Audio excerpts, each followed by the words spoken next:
오늘은 구내염에 도움이 되는 방법들을 알아보겠습니다. 구내염의 원인은 너무 다양하니 일단 병원 진료를 보시고 그래도 계속 재발한다면 영상이 조금이라도 도움이 되실 수 있습니다.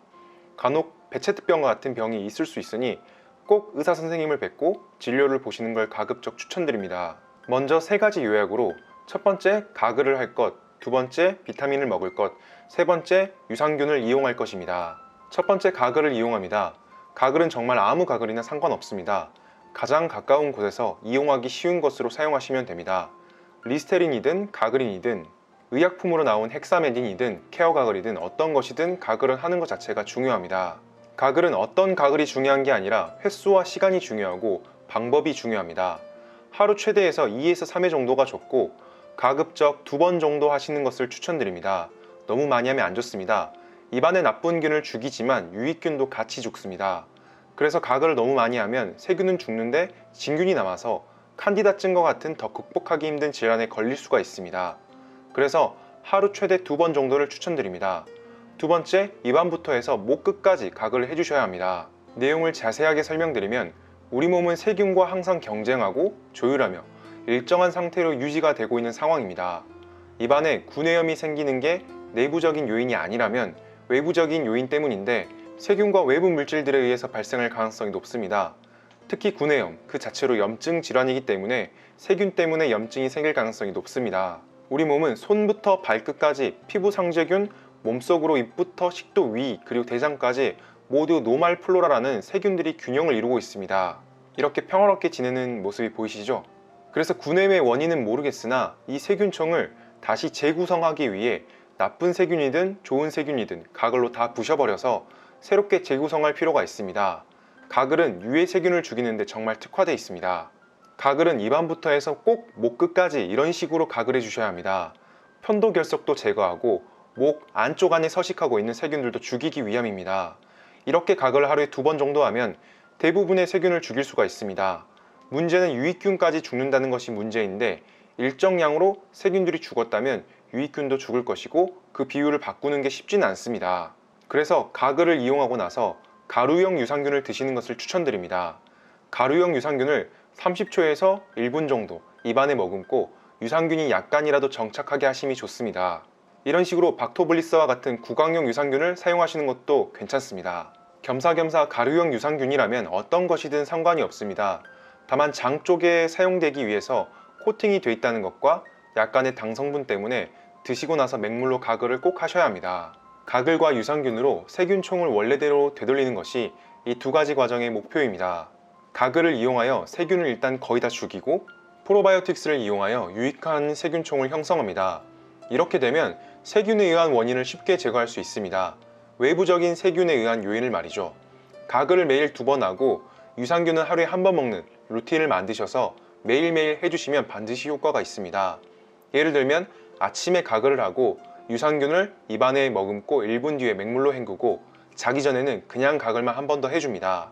세 번째로 비타민 B가 함유된 종합 비타민을 드셔야 합니다. 첫 번째 가글, 두 번째 유산균, 세 번째 비타민입니다. 특히 세 번째 비타민은 어떠한 비타민을 드셔도 괜찮습니다만 함량과 구성은 조금 주의하셔야 합니다. 다만 기존의 비타민을 드셨는데도 구내염이 계속 발생한다면 엑세라민 프로를 드시는 것을 추천드립니다. 비맥스 메타와 레리피, 메가투르 이런 기존 고함량 활성 비타민들을 드셨음에도 불구하고 구내염이 나타난다면 기존 비타민에서 차별화된 비타민을 드실 필요가 있습니다.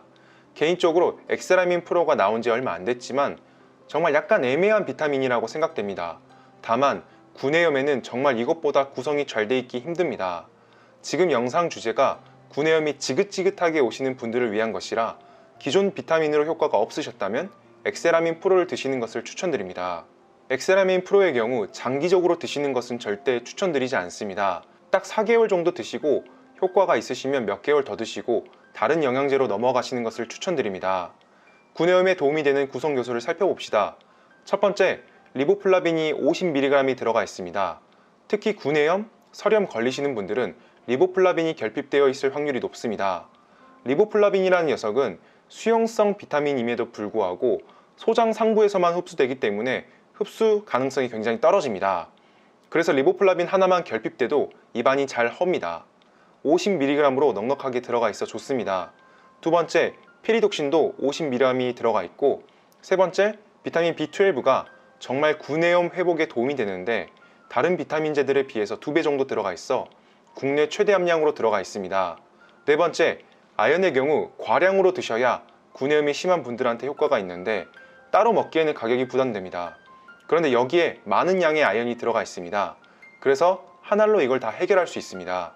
그런데 이 엑세라민 프로가 정말 애매한 녀석인 게 아연은 다른 기존 비타민에 비해서 많이 넣어서 50mg을 넣어놨으면서 구리를 안 넣어놨습니다. 아연은 오래 먹으면 구리 결핍이 일어나는데 한 알로 해결할 거면 구리를 아주 조금이라도 넣어놨어도 깊은 고민 끝에 만들어진 좋은 비타민이라고 말을 했을 텐데 그게 안 들어가 애매한 녀석이 됐습니다. 아연과 관련돼서 말을 하자면 눈과 관련된 영양 배합비의 유명한 조합은 아레즈2입니다. 아레즈라는 말이 Age Related Eye Disease Study의 줄임말로 연령과 관련된 안질환 연구의 줄임말입니다. 중요한 건 이건 아니고 이 포뮬라에는 아연이 들어가기 때문에 구리가 들어가고 0.42mg만 들어가도 그 예방 효과가 충분하다고 보고 있습니다. 그래서 이 엑세라민 프로는 구내염으로 4개월 정도 드시는 건 좋지만 장기적으로 먹기에는 이런 디테일한 부분이 부족해서 오래 복용하시는 것은 추천드리지 않습니다. 다만 구내염에는 탁월합니다. 그리고 가끔씩 자신은 아로나민 골드를 먹고 있는데 구내염이 계속 생기고 낫지 않는다 이렇게 문의하시는 분들이 계십니다. 아로나민 골드가 1963년생 비타민인데 나온 지 정말 오래됐습니다. 그 함량을 지금 나온 비타민들과 조금 비교를 해보면 아로나민 골드는 리보플라빈이 2.5mg이 들어가 있지만 엑세라민 프로에는 50mg, 피리독신, 비타민 B6는 아로나민 골드에는 2.5, 엑세라민 프로에는 50, 아로나민 골드는 비타민 B12가 5.2 마이크로그램이 들어가 있는데 프로에는 1000 마이크로그램이 들어가 있습니다. 그냥 함량의 차이가 굉장히 많이 납니다. 그래서 이런 함량 차이는 꼭 고려하시고 드시는 게 좋습니다. 엑세라민 프로를 제외하고 다른 비타민제들도 드셔도 충분히 구내염 예방에 도움이 됐기 때문에 굳이 바꾸실 필요는 없습니다.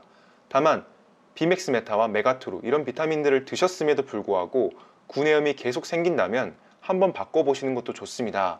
아연과 비타민 B12로 인해서 개선되시는 분들이 많습니다. 의약품으로 나온 페리덱스, 오라메디, 알보칠, 오라메칠과 같은 약품들을 적절하게 선택하셔서 한 번씩 사용하시는 것도 좋은 방법입니다. 그래서 세 가지, 가글을 하고 유산균을 이용하고 비타민을 먹는다면 오랫동안 낫지 않은 구내염의 재발을 막고 치료를 하는데 도움을 주는 역할을 할 수가 있습니다. 오늘도 영상 시청해주셔서 감사합니다.